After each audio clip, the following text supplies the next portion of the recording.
Champagne, a Wayfarer's Story, by Anton Chekhov. In the year in which my story begins, I had a job at a little station on one of our south-western railways. Whether I had a gay or a dull life at the station, you can judge from the fact that for 15 miles round there was not one human habitation, not one woman, not one decent tavern. And in those days I was young, strong, hot-headed, giddy, and foolish. The only distraction I could possibly find was in the windows of the passenger trains, and in the vile vodka which the Jews drugged with thorn-apple. Sometimes there would be a glimpse of a woman's head at the carriage window, and one would stand like a statue without breathing and stare at it until the train turned into an almost invisible speck. Or one would drink all one could of the loathsome vodka till one was stupefied and did not feel the passing of the long hours and days. Upon me, a native of the north, the steppe produced the effect of a deserted Tatar cemetery. In the summer, the steppe, with its solemn calm, the monotonous chirr of the grasshoppers, the transparent moonlight from which one could not hide, reduced me to listless melancholy. And in the winter, the irreproachable whiteness of the steppe, its cold distance, long nights, and howling wolves, oppressed me like a heavy nightmare. There were several people living at the station. My wife and I, a deaf and scrofulous telegraph clerk, and 3 watchmen. My assistant, a young man who was in consumption, used to go for treatment in the town, where he stayed for months at a time, leaving his duties to me, together with the right of pocketing his salary. I had no children. No cake would have tempted visitors to come and see me, and I could only visit other officials on the line, and that no oftener than once a month. I remember my wife and I saw the New Year in. We sat at table, chewed lazily, and heard the deaf telegraph clerk monotonously typing on his apparatus in the next room. I had already drunk 5 glasses of drugged vodka, propping my heavy head on my fist, thought of my overpowering boredom from which there was no escape, while my wife sat beside me and did not take her eyes off me. She looked at me as no one can look but a woman who has nothing in this world but a handsome husband. She loved me madly, slavishly, and not merely my good looks or my soul, but my sins, my ill-humour and boredom, and even my cruelty, when in drunken fury, not knowing how to vent my ill-humour, I tormented her with reproaches. In spite of the boredom which was consuming me, we were preparing to see the New Year in with exceptional festiveness, and were awaiting midnight with some impatience. The fact is, we had in reserve 2 bottles of champagne, the real thing, with the label of Veuve Clicquot. This treasure I had won the previous autumn in a bet with the station-master of D, when I was drinking with him at a christening. It sometimes happens during a lesson in mathematics, when the very air is still with boredom, a butterfly flutters into the class-room. The boys toss their heads and begin watching its flight with interest, as though they saw before them not a butterfly, but something new and strange. In the same way, ordinary champagne, chancing to come into our dreary station, roused us. We sat in silence, looking immediately at the clock and at the bottles. When the hands pointed to 5 minutes to 12, I slowly began uncorking the bottle. I don't know whether I was affected by the vodka, or whether the bottle was wet, but all I remember is that when the cork flew up to the ceiling with a bang, my bottle slipped out of my hands and fell on the floor. Not more than a glass of the wine was spilt, as I managed to catch the bottle and put my thumb over the foaming neck. "Well, may the New Year bring you happiness," I said, filling 2 glasses. "Drink." My wife took her glass and fixed her frightened eyes on me. Her face was pale and wore a look of horror. "Did you drop the bottle?" she asked. "Yes. But what of that?" "It's unlucky," she said, putting down her glass and turning paler still. "It's a bad omen. It means that some misfortune will happen to us this year." "What a silly thing you are," I sighed. "You are a clever woman, and yet talk as much nonsense as an old nurse. Drink." "God grant it is nonsense, but something is sure to happen. You'll see." She did not even sip her glass. She moved away and sank into thought. I uttered a few stale commonplaces about superstition, drank half a bottle, paced up and down, and then went out of the room. Outside there was the still frosty night, in all its cold, inhospitable beauty.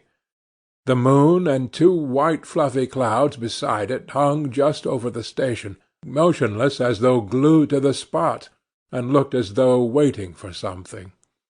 A faint, transparent light came from them and touched the white earth softly, as though afraid of wounding her modesty, and lighted up everything, the snowdrifts, the embankment. It was still. I walked along the railway embankment.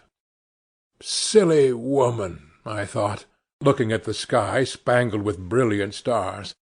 "Even if one admits that omens sometimes tell the truth, what evil can happen to us? The misfortunes we have endured already, and which are facing us now, are so great that it is difficult to imagine anything worse. What further harm can you do a fish which has been caught and fried and served up with sauce?" A poplar covered with hoar frost looked in the bluish darkness like a giant wrapped in a shroud. It looked at me sullenly and dejectedly, as though, like me, it realized its loneliness. I stood a long while looking at it. "My youth is thrown away for nothing, like a useless cigarette end," I went on musing. "My parents died when I was a little child. I was expelled from high school. I was born of a noble family, but I received neither education nor breeding, and I have no more knowledge than the humblest mechanic. I have no refuge, no relations, no friends, no work I like. I am not fitted for anything, and in the prime of my powers I am good for nothing but to be stuffed into this little station. I have known nothing but trouble and failure all my life. What can happen worse?" Red lights came into sight in the distance. A train was moving towards me. The slumbering steppe listened to the sound of it. My thoughts were so bitter that it seemed to me that I was thinking aloud, and that the moan of the telegraph wire and the rumble of the train were expressing my thoughts. "What can happen worse? The loss of my wife?" I wondered. "Even that is not terrible.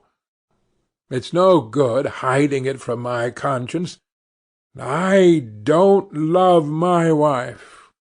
I married her when I was only a wretched boy. Now I am young and vigorous, and she has gone off and grown older and sillier, stuffed from her head to her heels with conventional ideas. What charm is there in her maudlin love, in her hollow chest, in her lustreless eyes? I put up with her, but I don't love her. What can happen? My youth is being wasted, as the saying is, for a pinch of snuff. Women flit before my eyes only in the carriage windows, like falling stars. Love I never had and have not. My manhood, my courage, my power of feeling are all gone to ruin. Everything is being thrown away like dirt, and all my wealth here in the steppe is not worth a farthing." The train rushed past me with a roar, and indifferently cast the glow of its red lights upon me. I saw it stop by the green lights of the station, stop for a minute, and rumble off again. After walking 1.5 miles, I went back. Melancholy thoughts haunted me still. Painful as it was to me, yet I remember I tried as it were to make my thoughts still gloomier and more melancholy. You know people who are vain and not very clever have moments when the consciousness that they are miserable affords them positive satisfaction, and even coquette with their misery for their own entertainment.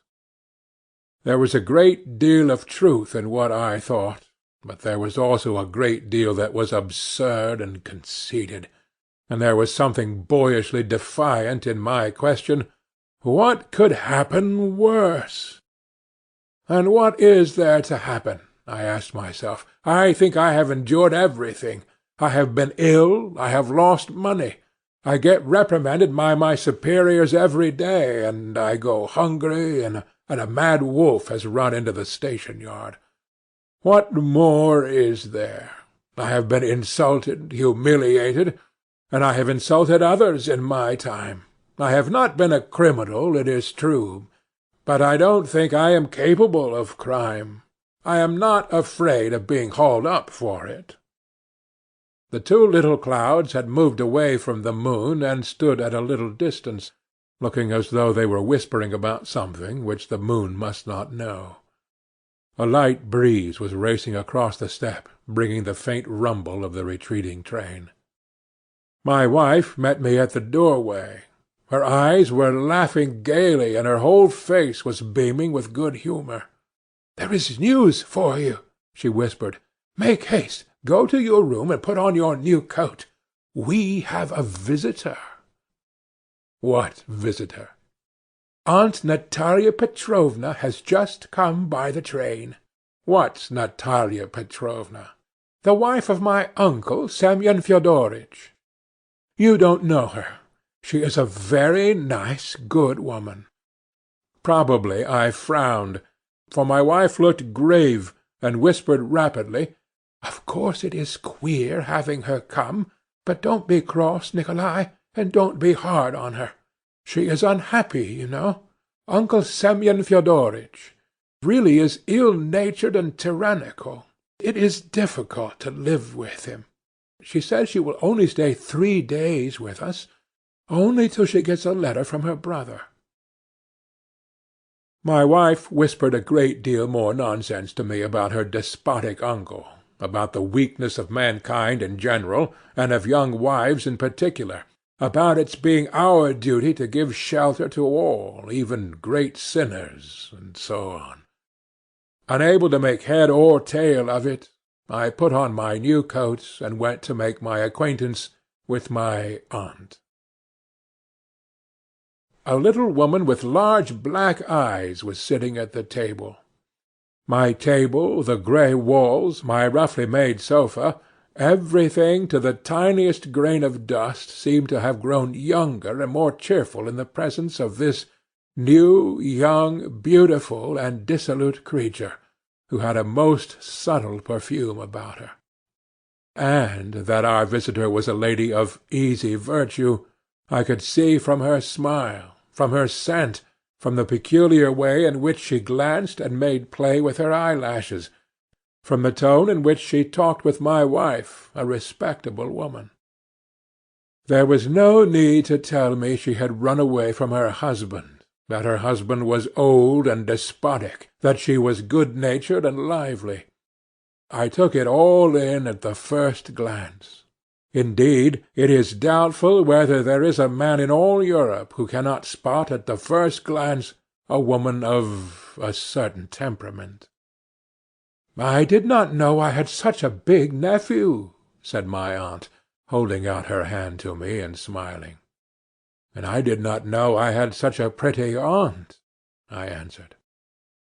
Supper began over again. The cork flew with a bang out of the second bottle, and my aunt swallowed half a glassful at a gulp, and when my wife went out of the room for a moment, my aunt did not scruple to drain a full glass. I was drunk both with the wine and with the presence of a woman. Do you remember the song, "Eyes black as pitch, eyes full of passion, eyes burning bright and beautiful, how I love you, how I fear you"? I don't remember what happened next. Any one who wants to know how love begins may read novels and long stories. I will put it shortly, and in the words of the same silly song, it was an evil hour when first I met you. Everything went head over heels to the devil. I remember a fearful, frantic whirlwind which sent me flying round like a feather. It lasted a long while, and swept from the face of the earth my wife and my aunt herself and my strength. From the little station in the steppe it has flung me, as you see, into this dark street. Now tell me, what further evil can happen to me? End of Champagne by Anton Chekhov.